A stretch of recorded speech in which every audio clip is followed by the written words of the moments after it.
This is revolution. This is the end of corruption. It's our turn now.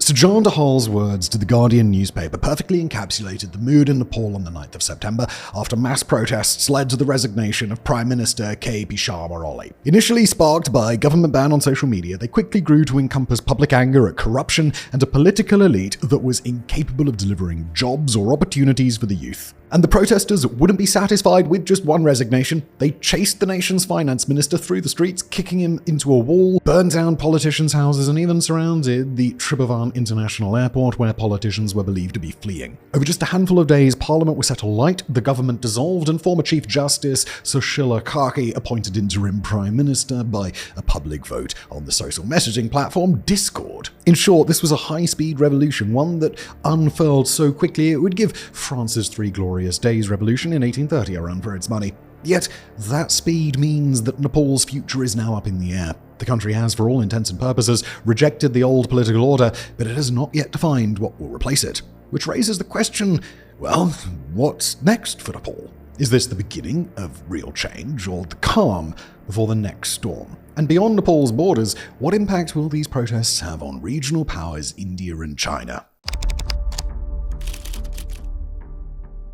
To say that the appointment of the 73-year-old Sushila Karki as interim prime minister on September the 12th came as a shock would be to underplay the sheer unlikelihood of what just happened. Most people had assumed that Gen Z protesters would want someone young to take over the country's leadership. However, according to Nepalese journalist Anish Gimra, Karki's selection reflected a greater desire from the youth beyond just replacing the political status quo. Speaking to Al Jazeera, he said, and we'll quote him here, "I think the bigger picture here is people wanted someone they could trust, someone they could look up to." Karki was perfect because during her tenure as the country's Chief Justice, she had built a reputation as someone not only willing to stand up to corruption, but also ready to take on the political elite. However, taking over as interim prime minister would require more than just a sterling reputation. Karki inherited a fragile country teetering on the edge. Government buildings had been burned down, upwards of 70 young people massacred in the streets. The army had effectively taken over the capital, raising fears of a military coup. Not only would Karki have to pull her nation back from the brink, she'd have to do so while honoring the dreams of the murdered protesters. So far, bear in mind that she's only been in office for half a month, she seems to have handled this task really well. On her first days in office, she visited injured protesters at Kathmandu Civil Hospital, promising that the state would pay their medical bills. She further announced that the families of slain protesters would receive 1 million rupees, about $11,330 in compensation. By doing this, Karki was signaling that the days of government indifference to public suffering, a huge driver of the protests, were over. And it was a message that resonated with the country's youth. So much so that they took to the streets with brooms and trash bags in spontaneous cleanup of Kathmandu intended to show the world they were ready to rebuild. Beyond mere symbolism, Karki has also taken concrete steps. Her government announced the formation of an independent commission led by retired Judge Gauri Bahadur Karki, no relation, to investigate the violence, both that unleashed by the state as well as that carried out by the protesters themselves. So far, the commission has already banned former Prime Minister Oli and several others, including former Chief of Intelligence Hutaraj Thapa, from leaving the country. For his part, Oli has denied any wrongdoing and demanded a separate investigation into the violence. He wrote on Facebook, and we'll quote him here, "The government did not order live rounds to be fired at protesters. There must be an investigation into the incident in which automatic weapons not issued to the police were used to fire shots." Then there's the technocratic government Karki appointed to steer the country through the transition, one designed to hopefully restore public trust. Some of her picks include Om Prakash Ayal as Home Minister, Rameshwar Prasad Kanal as Finance Minister, and Kulman Gishing as Energy Minister. According to Al Jazeera, Ayal is a human rights lawyer who has taken on legal cases in the public interest. Karnal is a former finance secretary who recently recommended major economic reforms, and Gishing is a former state power utility chief credited with ridding the country of its load-shedding problems. Ayal has already made waves, promising that all the corruption cases that have been stopped because of political influence would be reopened. According to a local outlet, the Kathmandu Post, Ayal insisted that the mandate of this new government was to ensure law and order, without which it would be impossible to hold elections in 6 months. And that brings us to the most important point. Everything that Prime Minister Karki's government is doing right now isn't just to endear her to the protesters. Rather, the overarching purpose is to prepare Nepal for an election scheduled scheduled for the 5th of March 2026, one that is likely to be the single most important election in Nepal's modern history. The big question is whether she's up to it. And now a quick word from our sponsor, me, or more precisely, my website, fronts.co. Have you ever found yourself thinking, there's just not enough content on WarFronts. 6 videos a week is just not enough for me. I want the world to be crazier. I want more war, more death. Well, 1, what's wrong with you? And 2, well, great news. Extra WarFronts content is now at your fingertips over at fronts.co. Look at that. Yes, starting this very week, we'll be posting 2 exclusive videos every week to our new subscriber-only website, fronts.co. For just $5 a month, you'll gain access to brand new WarFronts content that won't be available on YouTube. Our first videos are already up, exploring topics as timely as whether Poland could win a war against Russia, and as timeless as how South Korea came to build the best tank on Earth. And to sweeten the deal, we're also asking our writers to contribute 2 in-depth written articles each week, exploring some unusual or less appreciated angle on geopolitics and warfare. So, not only will you get more of the videos you love, you'll also get a chance to read some of our writers' unfiltered takes on war news. So look, if you like this channel, you'll love fronts.co. Again, $5 a month. It helps support us here at Fronts, WarFronts, Political Fronts, and fronts.co. And nothing is changing here. I have learned from the mistakes of past YouTubers. We are not doing a paywall on any existing content. The 6 videos a week will be here for you just as before. It's all just gravy, baby! Don't know why I went all Austin Powers there. But yeah, fronts.co. Just go there. Good domain, right? It was expensive. Organising a snap national election is a logistical challenge, even in stable democracies. And Nepal is currently about as stable as a house of cards built in the middle of an earthquake. Not only does the government have to contend with the aftermath of the revolution, it also has to accommodate a new groundswell of interest from a youth that was previously disengaged but is now alive with the fire of protest. The voting age has already been lowered to 16, and the deadline for registration extended until the 16th of November, a move specifically taken to allow the nation's young people to cast their votes. Under the old system, new voter registration was blocked the moment an election was announced because, reasons? This decision, perhaps more than anything else, will likely confirm to the Gen Z protesters that they made the right choice in Karki. It empowers the youth who drove Nepal's protests, giving them an actual voice in shaping the nation's future. And this increased willingness to give the youth a real seat at the table has inspired some, such as Siddharth Gurung, to run for office. Gurung, a former DJ and the head of Harmony Nepal, an NGO that was at the forefront of the protests, has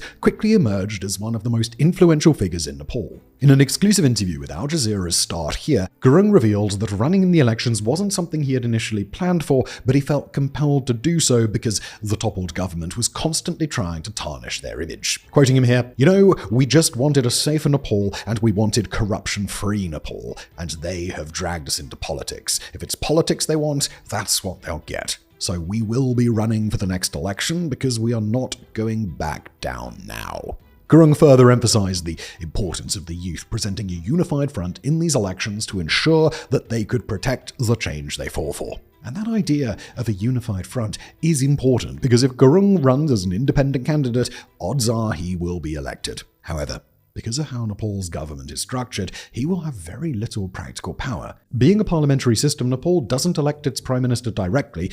That would be insufferably French. Instead, the party with the most seats in parliament gets to choose the prime minister and form the next government. Without a party, the youth are likely to be locked out of power after the March elections. In the Al Jazeera interview, Gurung indicated that he was forming a political party, but so far we've not seen much indication that the protesters are mobilizing around a specific party. That's not to say it won't happen, but even if they do fall in behind a single set of candidates, Nepal's Gen Z will still have a tough challenge winning. After all, the parties that were previously in power haven't disappeared or been disbanded. Former Prime Minister Oli's Communist Party of Nepal, Unified Marxist-Leninist, which won 26.95% of the vote in the last election, still exists, as does the Nepali Congress Party, which won 25.71%. And while the protests and subsequent dissolution of parliament damaged the reputation of the old guard, it didn't completely eliminate their base of support. Although no opinion polls have been carried out in the wake of the protests, it isn't difficult to imagine that for every young protester are demanding something new, there are older voters in the rural heartlands who continue to see parties like UML or Congress as a bulwark against rapid change. That contradiction is at the heart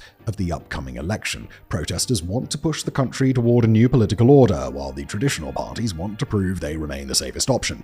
The old parties can still mobilize money, organization, and cadres in ways that youth activists cannot yet match. The protesters may have shaken the system, but the system still has resources that could prevent them from converting momentum into seats. For the youth, winning over the traditional party's base, which is often made up of older and more rural voters, will be critical in ensuring that their version of Nepal prevails. The other question hanging over the March elections is whether Sushila Karki will run for office. As interim prime minister, her role is technically limited: prepare the country for elections, stabilize institutions, and then step aside. However, her sudden rise and the competency of her leadership has made her one of the most popular and trusted political figures in Nepal. So far, Karki has presented herself as a caretaker, not a contender, emphasizing the neutrality of her technocratic cabinet and the temporary structure of her governance. But in a nation where trust in politicians has collapsed, she seems like a natural candidate, particularly among those that we spoke to on Discord. However, others believe that Karki's greatest strength is her impartiality. Running for office would risk politicizing the credibility she built as a judge and now as an interim leader. It would also risk taking her attention away from the transition. Still, the speculation won't go away. If Karki does not step forward, the fear is that the choice will boil down to a youth movement still building its structure versus traditional parties that are discredited but organized. For many voters, that feels like a pretty unsatisfying set of options. Karki could change that by anchoring a broad coalition bridging the gap between young protesters and disillusioned moderates. Still, others that we spoke to suggest that Karki could endorse a youth candidate rather than run herself. Some of the names we've heard include Siddharth Gurung and Balendra Shah, the mayor of Kathmandu and a popular figure among the protesters. Balendra endorsed Karki as interim governor, and some believe Karki returning the endorsement would only be fair. Still, 6 months is a long time, especially in politics, and Nepal's electoral landscape might be completely different come March. However, one thing that won't change is the enormity of the choice in front of the Nepalese people. The revolution was, in fact, televised. Now the question is whether those who overthrew the old system can harness that energy to construct a new one. Stepping away from Nepal for a moment, we have to acknowledge just how closely the rest of the world is following these events. Nepal is the first country where sustained protests have led to a complete change in government this year, and that hasn't escaped the attention of countries dealing with similar challenges. Already, Madagascar has since dissolved parliament in the face of copycat protests, and other governments in the global south are particularly wary of what happened in Nepal within their borders. Regionally, India and China are monitoring the situation for their own interests. For China, the collapse of Ollie's government means that they have lost a key ally. According to DW, in recent years, Ollie has moved Nepal closer to China diplomatically and economically. In 2017, Nepal joined China's Belt and Road Initiative, Beijing's trillion-dollar infrastructure and connectivity project. Additionally, analysts have pointed to China's apparent fondness for Nepal's left-leaning parties, especially the Maoists and Ollie's Communist Party of Nepal, because they share similar core beliefs. To emphasize how close Ollie was with China, just days before the outbreak of the protests, he attended a military parade in Beijing marking the 80th anniversary of China's victory over Imperial Japan. According to geopolitical analyst Chandra Dev Bhatta, China's interests in Kathmandu extend beyond a shared communist legacy and infrastructure investments. Quoting him here, "For Beijing, a stable and peaceful Nepal serves two purposes: safeguarding Tibet's security and rallying smaller states behind China's global policies. China will be monitoring the elections closely to try and influence the outcome. If Ollie's party can win, then the status quo remains. If a new youth party wins, then Beijing will have to convince it that it's a worthwhile partner." India, on the other hand, is monitoring the situation because any instability in Nepal could quickly spill over across the border, causing an increase in insecurity and putting a strain on resources. While security is the main concern, India would like a reliable partner in Kathmandu to continue pursuing smooth relations. Nepal also views the United States as its third neighbor because of the US's global dominance. Recently, the United States provided a $530 million Millennium Challenge Corporation, or MCC, grant to scale up Nepal's energy grids and road infrastructure. The MCC is seen as the Western countermeasure to China's Belt and Road. Washington will be watching the March elections with as much attention as Beijing and New Delhi. If a new government comes to power, it could be swayed to move closer to Washington than China, which would be a major coup in President Trump's continued competition with President Xi. Whatever happens in March, then, Nepal has forever changed how people in the global south interact with their governments, and the world has taken notice. Thank you for watching.